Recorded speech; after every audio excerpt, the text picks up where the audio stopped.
দীর্ঘ 9 মাসে রক্তক্ষয়ী যুদ্ধের পর 1971 সালের 16 ডিসেম্বর অভ্যুদয় হয় স্বাধীন সার্বভৌম বাংলাদেশের। হাজার বছরের গর্বিত বাঙালি জাতির বীরত্বের অবিস্মরণীয় দিন হিসেবে বিবেচিত হয়ে আসছে 16 ডিসেম্বর।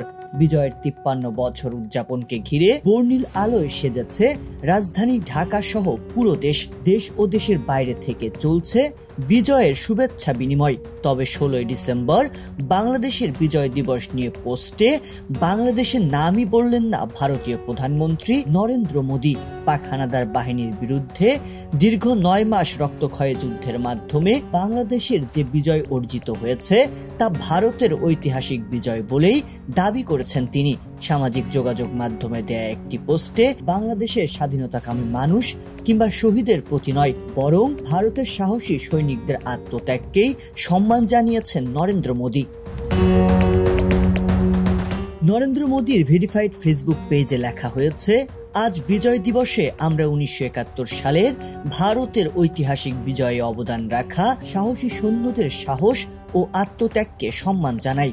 তার দাবি, তাদের নিঃস্বার্থ নিবেদন এবং অটল সংকল্প আমাদের জাতিকে রক্ষা করেছে এবং আমাদের গৌরব এনে দিয়েছে। মহান বিজয় দিবস নিয়ে বাংলাদেশের অন্যতম বন্ধুরাষ্ট্র হিসেবে বিবেচিত দেশের প্রধানমন্ত্রীর এমন মন্তব্যে সামাজিক যোগাযোগ মাধ্যমে তৈরি হয়েছে মিশ্র প্রতিক্রিয়া। এই প্রসঙ্গে সামাজিক যোগাযোগ মাধ্যম ব্যবহারকারীদের পাশাপাশি তীব্র প্রতিক্রিয়া ও প্রতিবাদ জানিয়েছেন অন্তর্বর্তী সরকারের আইন উপদেষ্টা আসিফ নজরুল ও বৈষম্য বিরোধী ছাত্র আন্দোলনের আহ্বায়ক হাসনাত আব্দুল্লাহ।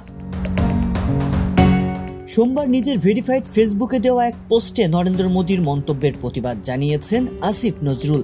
এতে তিনি ভারতের প্রধানমন্ত্রী মোদীর ফেসবুক পোস্টের স্ক্রিনশট যুক্ত করেছেন। লিখেছেন, তীব্র প্রতিবাদ করছি। 16 ডিসেম্বর 1971 ছিল বাংলাদেশের বিজয়ের দিন। ভারত ছিল এই বিজয়ের মিত্র, এর বেশি কিছু নয়। এদিকে বৈষম্য বিরোধী ছাত্র আন্দোলনের আহ্বায়ক হাসনাত আব্দুল্লাহ জানিয়েছেন তীব্র প্রতিক্রিয়া। সামাজিক যোগাযোগ মাধ্যমে তিনি লিখেছেন, এটি বাংলাদেশের মুক্তিযুদ্ধ।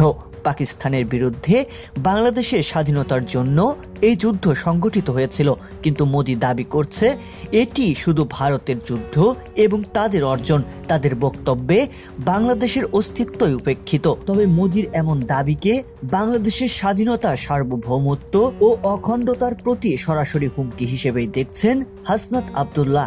লিখেছেন, ভারতের এই হুমকির বিরুদ্ধে আমাদের লড়াই চালিয়ে যাওয়া অবশ্যম্ভাবী। এই লড়াই আমাদের চালিয়ে যেতেই হবে।